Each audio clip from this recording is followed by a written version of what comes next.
Context: when the incident that led to all of this happened, my husband and I had been married for 3 years. His family became physically and emotionally harmful to the point that he filed restraining orders and cut them out of his life shortly after he graduated college. About 2 years ago, my husband and I were on an anniversary vacation. He was having some trouble with keeping track of his belongings and kept asking me to help him double-check that he had all of his stuff before we left hotels, restaurants, etc.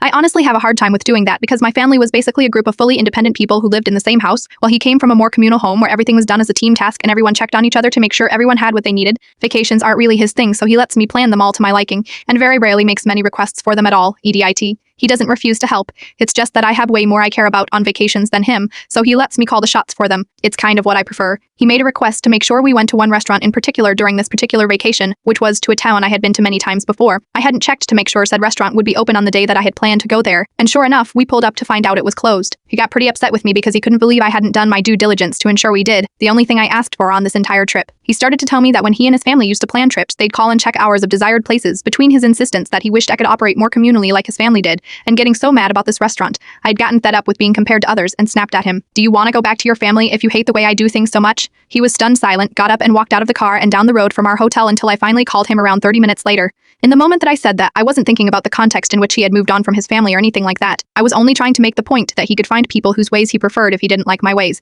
Yes, I fully realize that I went way too far with that comment, regardless of what my intent was in the 2 years, since I have never felt the same warmth from him ever again. He has continued to remain dutiful as a spouse and mostly treats me the same, but I just know his very say and presence, and it's never been the same. I have apologized profusely many times, but it still hasn't seemed to fix anything. Flash forward to yesterday. My husband is headed out of town with some fellow teachers from his school where he works, on a sponsored teacher training conference. He informed me that he was filing for divorce and that I would have time while he was out of town to process things. He isn't planning on fighting me for any possessions, told me to take whatever I wanted, and told me that he had this on his mind for the last few months, which was why he picked up extra hours at his second job to pay off our shared debts before he filed for divorce. Assuming he's telling the truth, and I have never caught him in a lie, he's been doing therapy with an online therapist for the last year and he's still not able to move past how much I hurt him. He said that he loves me, but cannot stay with me if he doesn't feel safe that I won't cross lines and hurt him in ways like this. I am absolutely stunned. I never meant to hurt him in the way I did, but we are all human and have bad moments, and make mistakes, sometimes huge ones. It's hard for me to reconcile the fact that he has remained as dutiful as ever while unsure of whether or not he wanted to stay with me. He is a wonderful husband, and I'd like to think that, save for my massive mistake, I have been a pretty good wife to him also. Is there anything I can do to save my marriage?